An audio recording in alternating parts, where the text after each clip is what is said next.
There's a person sitting across from you right now, maybe at work, maybe in your family, maybe in your mirror, who is absolutely drowning. And if you asked them how they were doing, they would smile and say, "I'm fine."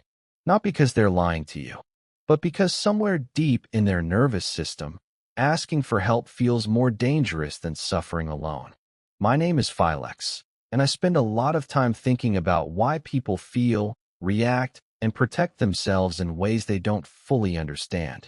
If you've ever struggled to let someone in, even when you desperately needed to, subscribe and hit like if this video helps you see yourself more clearly. Because here's what most people get wrong. They look at someone who never asks for help and think, wow, they must be so strong. But maybe it's not strength. Maybe it's scar tissue. It's 2 a.m. You're lying in bed, staring at the ceiling. Something happened today that genuinely hurt you.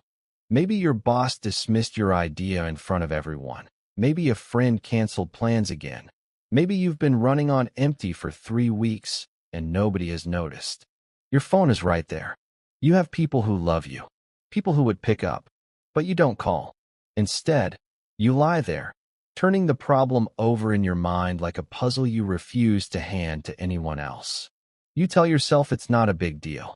You tell yourself you'll figure it out.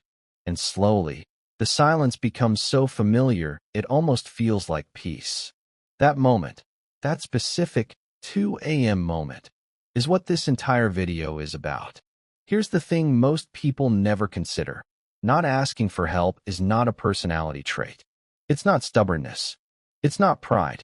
It is a deeply sophisticated psychological strategy that was built, often before you were old enough to name it, to keep you safe in an environment where needing things felt dangerous. Think about what that actually means. At some point in that person's life, needing help led to something painful.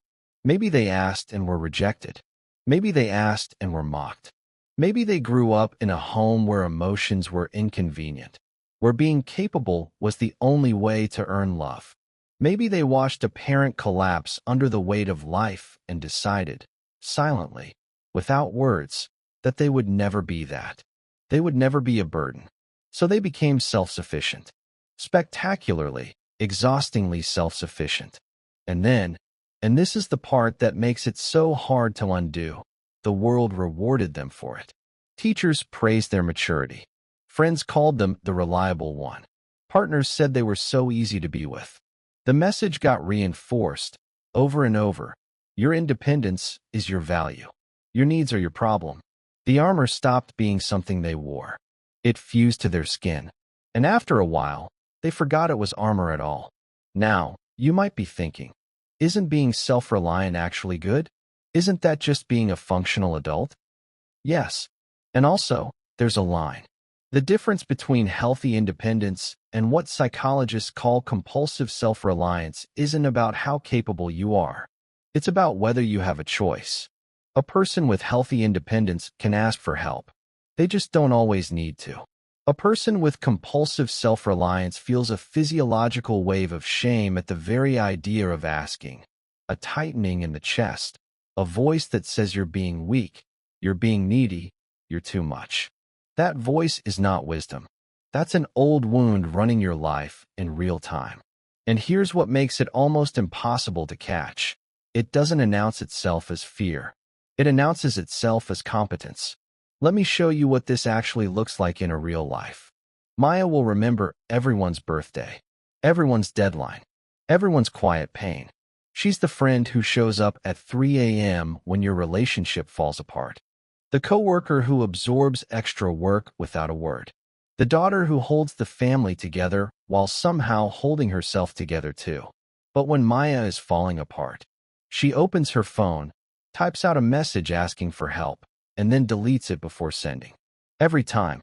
Not because no one would respond, but because somewhere in her body, sending that message feels like a confession she's not allowed to make.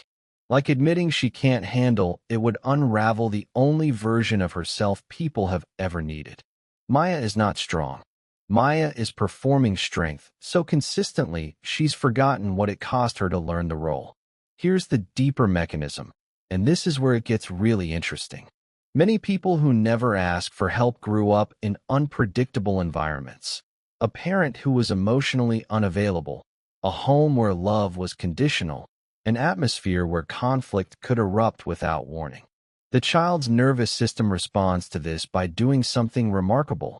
It starts scanning constantly, reading faces, anticipating moods, managing everyone else's emotional state before anyone has to ask. That child becomes a radar system for other people's needs. And in doing so, they completely lose the frequency for their own. Because here's the logic underneath it, and it is a logic, even if it's a painful one. If you're always focused on everyone else, you never have to sit with yourself. If you're always the helper, you never have to be the one who needs help. You stay useful. You stay safe. You stay chosen. Except you don't feel chosen. You feel alone in a room full of people who think you're fine. Maybe you don't avoid asking for help because you're strong. Maybe you avoid it because the last time you needed someone, no one came. Sit with that for a second. Because for a lot of people, the compulsion to handle everything alone isn't a philosophy. It's a memory. It's the specific, embodied memory of reaching out and finding nothing there, of crying and being told to stop, of needing and being made to feel like the need itself was the problem. So you stopped reaching, and you called it growth. Now I want to be honest with you here, because this is where most self-help content goes soft, and I'm not going to do that. Not all of this pattern deserves to be protected. Yes, it was adaptive once. Yes, it kept you functioning in circumstances that required you to be unbreakable. That deserves to be acknowledged. But at some point, the strategy that helped you survive starts quietly destroying the life you're trying to build.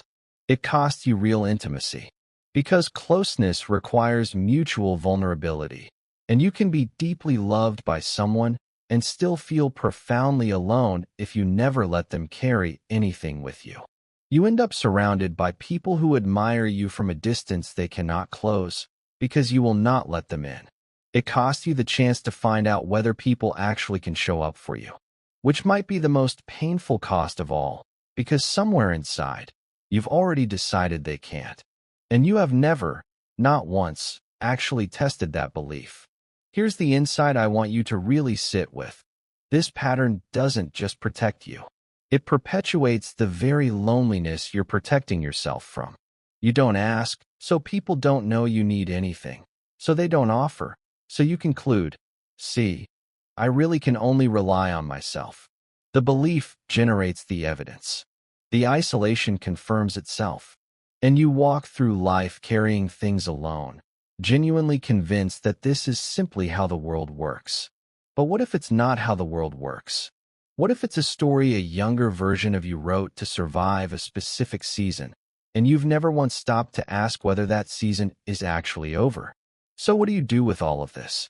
Not a dramatic overhaul. Your nervous system wouldn't allow it, and it wouldn't be wise anyway. Real change here happens in small, deliberate moves. Start by getting curious instead of critical. The next time you're about to say, I'm fine, when you're not, don't judge it. Just pause and ask, what am I afraid would happen if I told the truth right now? Name the fear specifically. They'll think less of me. They'll use it against me. They'll leave. Whatever it is, name it out loud. Because unnamed fears run your behavior without your knowledge or consent. Then practice receiving with something small before you try with something big. Ask someone to grab you a coffee. Ask a friend to read something you wrote. Ask a colleague for a quick opinion. You're not being vulnerable yet. You're just training your nervous system to experience receiving without disaster following it. You're collecting evidence that contradicts the old story. And then, this is the hardest one. Let someone be imperfect in how they show up for you. Part of what keeps people locked in self-reliance is a hidden perfectionism around care. If they can't do it exactly right, I'd rather do it myself. But real connection isn't built on flawless execution. It's built on someone trying, imperfectly, consistently. Let them try, even when they get it a little wrong. Especially then. Here's what I want to leave you with. There's nothing broken about you. The version of you that learned to survive without leaning on anyone, That version was smart and strong and doing what it had to do. That deserves to be honored.